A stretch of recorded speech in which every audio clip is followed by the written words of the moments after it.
Think about the last time you put on headphones or earbuds and played your favorite song. Have you ever wondered what your brain is doing in the background?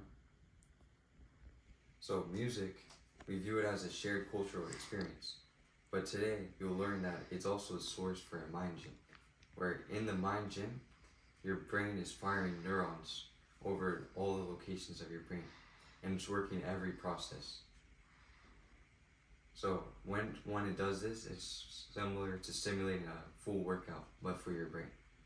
This can develop problem solving and creativity skills, memory skills, and also the longevity and health of your brain.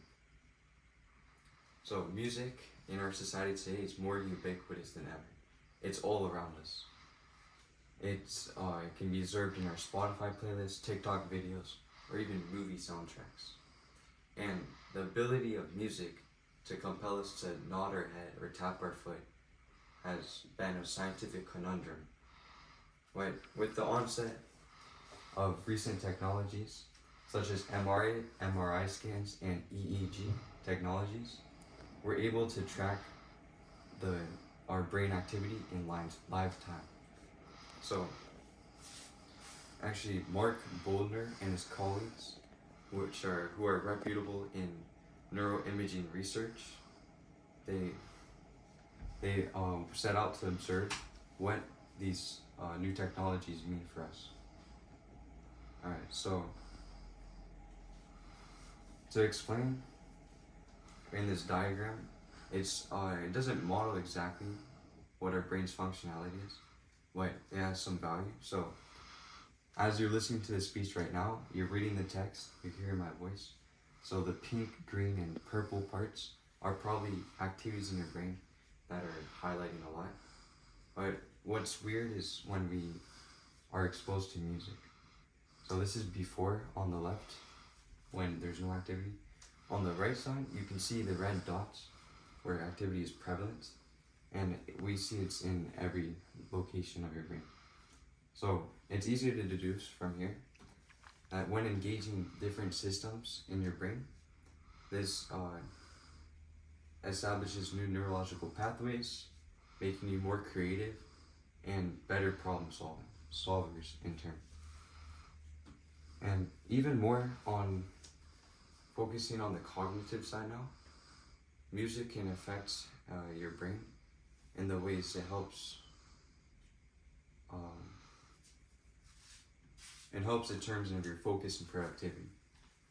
So I'm sure all of you have seen YouTube videos such as this with the thumbnail, brain power for studying or something, and the Mozart effect or something. So there's this case study published in the Consciousness and Cognition Journal, which is the most regarded and respected journal for neuroscience, and they set out to explain this effect. What they did, they took 30 individuals in society, 10 adults, 10 elderly, and 10 MCI members, which were members with Alzheimer's or other cognitive impairments. So after conducting the research study, the results were seen and you see the charts with the alpha wave activity. In all three groups, there's an increase in that activity.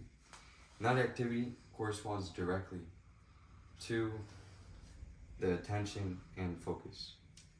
Also, I can attest when listening to classical music, when writing the speech, for example, I felt more focused and productive.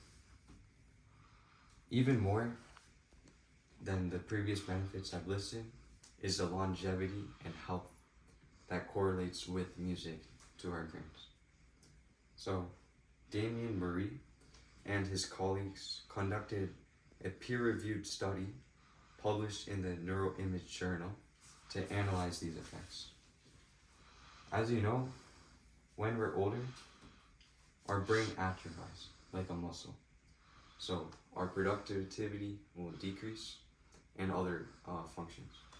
They took over 100 elderly patients and put them through music interventions.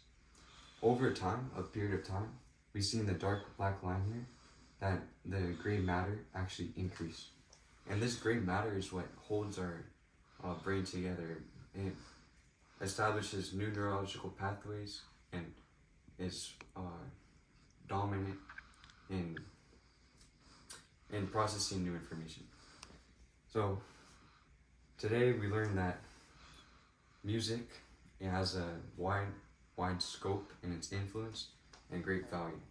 We now know why we tap our foot or nod our head to a song. All in all, music has productivity and focus gains, along with problem-solving skills and the longevity for the long term.